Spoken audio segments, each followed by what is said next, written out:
اللہ وبرکاتہ حامدن و مصلیًا اما بعد۔ حاضرین کرام،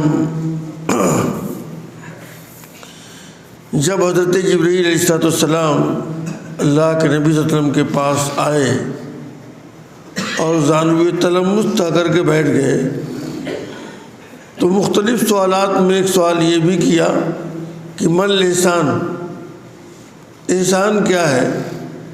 تو آپ نے اس کے جواب میں کہا کہ وَاعْبُدْ رَبَّكَ كَأَنَّكَ تَرَاهُ فَإِن لَّمْ تَكُن تَرَاهُ فَإِنَّهُ يَرَاكَ۔ کیا آپ نے رب کی اس طرح پرستش کریں، پوجا کریں، عبادت کریں کہ گویا کہ آپ خود دیکھ رہے ہیں، اور اگر ایسا نہیں ہو سکتا تو کم سے کم یہ تو ہونا ہی چاہیے کہ اللہ تعالیٰ آپ کو دیکھ رہا ہے۔ گویا کہ نماز کی یہ کیفیت اور نماز کے اندر انہماک کی یہ پوزیشن ہے۔ اب ایک آدمی جب نماز کے لیے کھڑا ہوتا ہے اور اللہ تعالیٰ سے اس طریقے سے وہ مربوط ہو جاتا ہے، لیکن اسی اثنا اگر کوئی آدمی سامنے سے گزر جائے تو وقتی طور پر وہ ڈسٹرب ہو جاتا ہے، اس کا ذہن دائیں بائیں آگے پیچھے گھوم جاتا ہے اور اس کی سوچ بدل جاتی ہے۔ اس لیے شریعت نے سترے کا اہتمام کیا۔ جب کوئی آدمی اپنے نماز پڑھنے لگے تو اپنے سامنے سترا رکھے تاکہ گزرنے والا اس کے آگے سے گزرے گا تو نمازی کی جو یہ کیفیت ہے اس میں خلل واقع نہیں ہوگا۔ اور یہ وجہ ہے کہ تمام تر روایات کے اندر اس بات کی وضاحت ہے کہ آپ جب بھی کہیں نماز پڑھتے تھے تو سترا رکھتے تھے، میدان میں جب ہوتے تھے تو اپنے آگے نیزہ گاڑ لیتے تھے اور نیزہ گاڑنے کے بعد اطمینان سے نماز پڑھتے تھے تاکہ آگے سے گزرنے والے کوئی دقت نہ ہو، گزرتا رہے۔ مسجد نبی کے بارے میں ذکر یہ ہے کہ آپ نماز پڑھاتے تو آج کی طرح یہ محراب نہیں تھا، آپ کے درمیان اور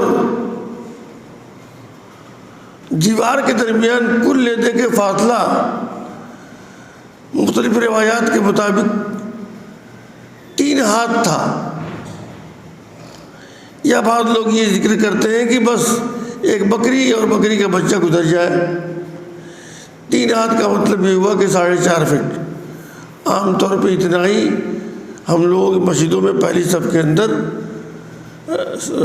فاصلہ رہتا ہے، تو گویا کہ آپ دیوار سے قریب ہوتے تھے اور مقصد وہی تھا۔ حضرت ابن عمر رضی اللہ تعالیٰ عنہ کی روایت ہے کہ جب آپ صلی اللہ علیہ وسلم خانہ کعبہ کے اندر داخل ہوئے تو آپ کے ساتھ حضرت اسامہ بن زید تھے، حضرت بلال تھے اور مختلف لوگ تھے۔ اندر داخل ہوئے اور دروازہ بند کر دیا گیا۔ حضرت ابن عمر کہتے ہیں کہ جب یہ لوگ نکلے تو میں نے حضرت بلال سے پوچھا کہ کیا ہوا، تو انہوں نے بتایا کہ آپ نے نماز پڑھی۔ پوچھا کہاں نماز پڑھی؟ تو اس زمانے میں جو بیت اللہ تھا اندر 6 کھمبے تھے 2 لائن میں، یعنی کہا کہ دونوں لائن میں 3 کھمبے تھے۔ تو آگے والی جو لائن تھی آپ نے پیچھے 3 کھمبے کو چھوڑ دیا، آگے جو کھمبا تھا اسی میں اس طرح کھڑے ہوئے کہ ایک کھمبے کو دائیں طرف کیا اور باقی 2 کھمبے کو بائیں طرف کیا، اور پیچھے والے کھمبوں کو چھوڑ کر آگے والے کھمبے کو چھوڑنے کا یہ مقصد یہی معلوم ہوتا ہے کہ یہ دیوار سے قریب ہے۔ تو اس طریقے سے سترے کے متعلق اور بہت ساری روایات ہیں۔ ایک روایت کے اندر یہ ہے کہ جب تدرون السواری، راوی کہتے ہیں کہ میں نے کبار صحابہ کو دیکھا کہ وہ لوگ کھمبے کو تلاش کرتے تھے، کس لیے؟ تاکہ اس کو سترا بنا کے اس کے پیچھے نماز پڑھیں۔ اس لیے سترے کا اہتمام کرنا چاہیے۔ یہاں پر یہ دیکھا جاتا ہے بعض لوگوں کو، اگر دوسری صف میں کھڑے ہیں، عام حالات میں تو یہاں پر دوسری صف میں نماز ہوتی ہے، پہلی صف خالی رہتی ہے، تو اصولی طور پہ یہ چاہیے کہ آدمی آگے بڑھ جائے اور آگے بڑھنے کے بعد دیوار سے قریب ہو کر دیوار کو ستھرا بنا کر وہ نماز پڑھیں، لیکن چھوڑ کے لوگ پیچھے چلے آئیں گے، اور ایسے ہی کہ جب بعض لوگ جا کے کھڑے ہوں گے کہ گزرنے والے کو دقت ہوگی۔ تو آپ تصور کیجئے کہ صحابہ کرام کھمبا تلاش کرتے تھے اور آپ دیوار چھوڑ کے چلے جاتے ہیں۔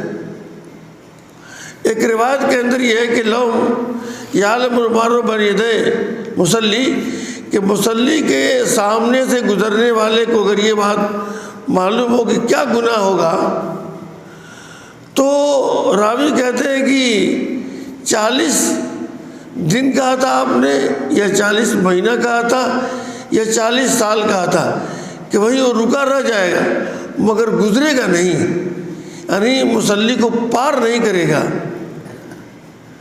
تو یہ دونوں چیزیں ملحوظ رکھنی چاہیے، سترے کو بھی اور آگے سے گزرنے کو بھی ہر حال میں اجتناب اور پرہیز کرنا چاہیے، اور سترے کا اہتمام دیوار کے ذریعے، کھمبے کے ذریعے، یا اگر کوئی آدمی پڑھ رہا ہے مسلسل، آپ اس کے سامنے بھی کھڑے ہو سکتے ہیں، اس لیے کہ اتنے کھمبے اور اتنی دیواریں تو نہیں ملے گی، لیکن جتنا ممکن ہو کرنا چاہیے، نہ ملنے پر کوئی دقت کی بات نہیں ہے۔ دعا کرنا چاہیے کہ اللہ تعالیٰ سترے کا اہتمام کرنے کی توفیق بخشے۔ وما علینا البلاغ، والسلام علیکم ورحمۃ اللہ وبرکاتہ۔